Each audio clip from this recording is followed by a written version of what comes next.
Well, welcome to Partners in Ministry. My name is Dan Smith, and today I'll be talking with Tyra Flores. Tyra is an advanced clinician for Quakerdale Family Services in Marshalltown, Iowa. Well, welcome, Tyra, and thanks for joining me.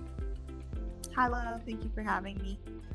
To get things started, when did you join Quakerdale Family Services, and what's your current role? So, right now I am an advanced clinician at Quakerdale Family Services,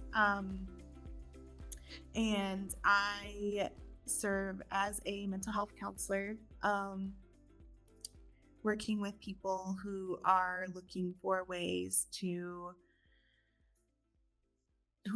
help and ways to better themselves. Yeah, mental health is a big, big issue these days. I don't think we can have enough counselors helping in that area. Do you? hmm Agree. It is so important. So when did you start working with Quakerdale Family Services?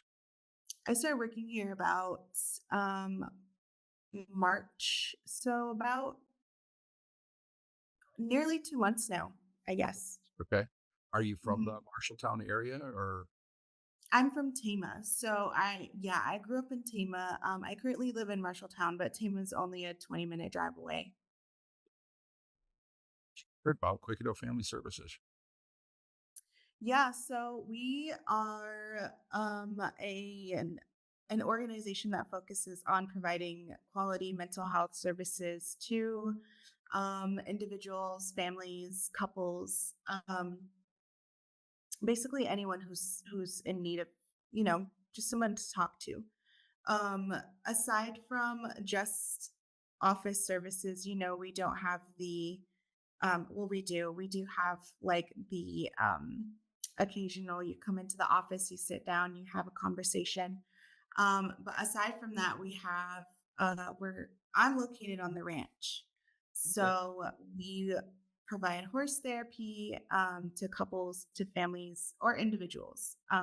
But we also have like a cat cafe here, and places where people can come spend time with animals, big and small. Yeah.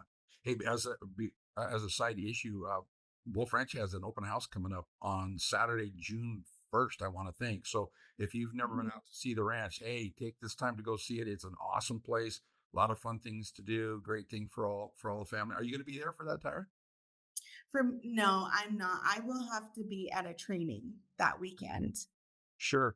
So It'll how be a did you long personally hear weekend. about Quakerdale Family Services? Was it just an organization you kind of knew about, or when you were doing a job search, how did you find them?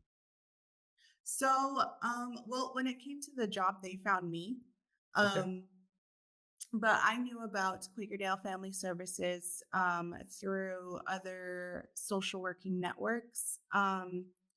My mother is actually the director of Meskwaki Family Services, and she's the one that is familiar with Quakerdale and the work that they do. And I interned here back in 2020 for my bachelor's degree, and that was mid pandemic. So that was fun to navigate. But I built a great relationship with them here. I kept in contact as I moved on to get my um, master's degree, which I moved to St. Louis for that, and then I spent 2 years in Kansas working as a mental health clinician. So all around, I maintained that relationship with them. When I moved back, they were like, "Hey, like, we have a great relationship. You did great when you were here. Do you want to come work here?" So I Yeah. took the opportunity. I really liked the message and everything they stand for. Sure. Yeah. And they're in a very unique situation to help out the general public as well as work with Mhm. the work that's going on with the tribe too. So that's pretty cool. And of course, you're right smack dab in the middle. What a perfect fit. Mhm.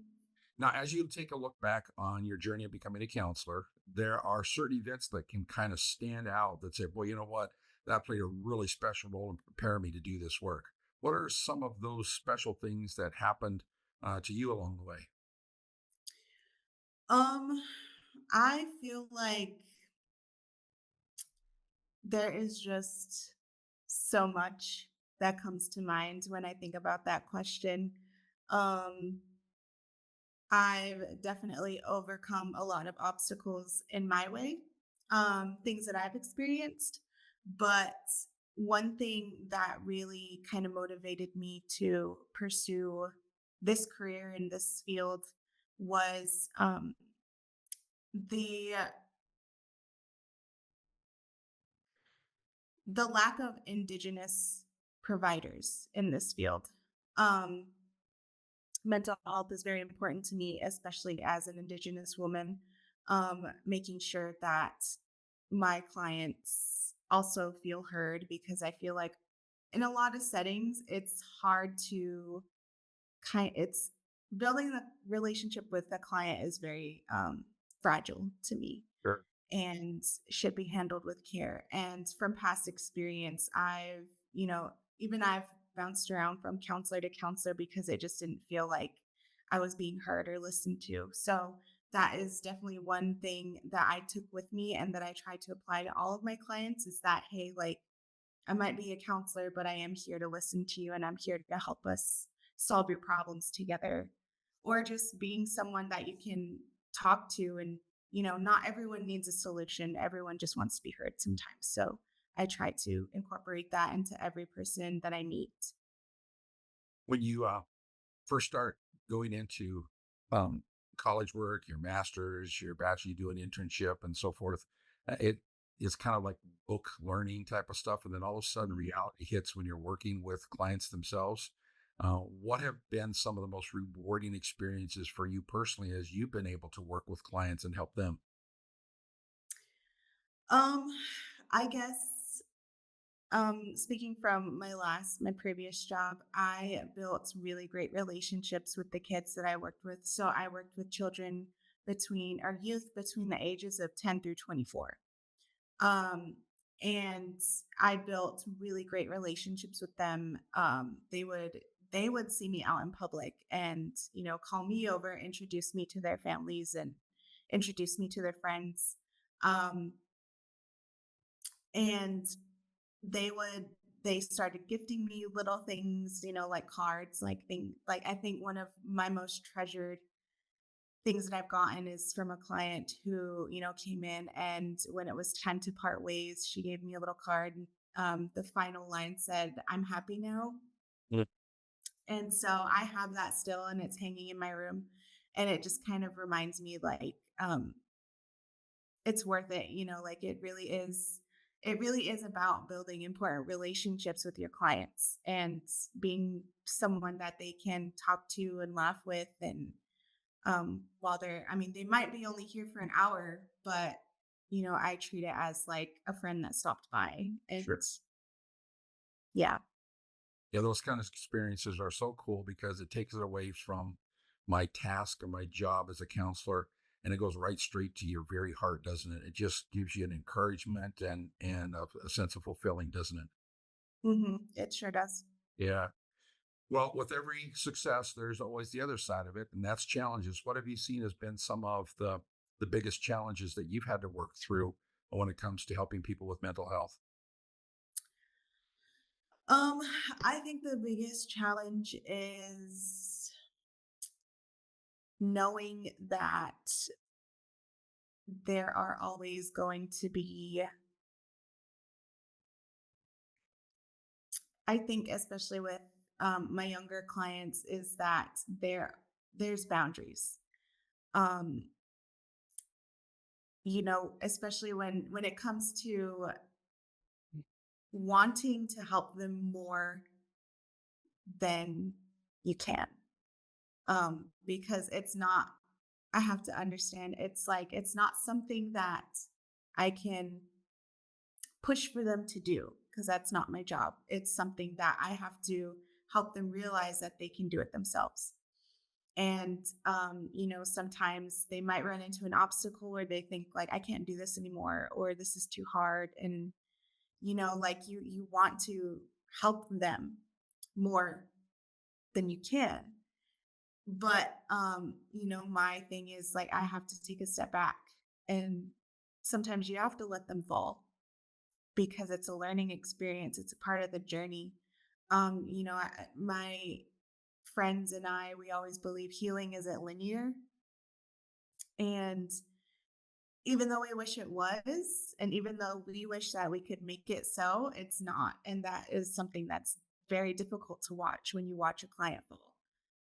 But you're always a resource. You're always there to help them get back up and start again. Yeah.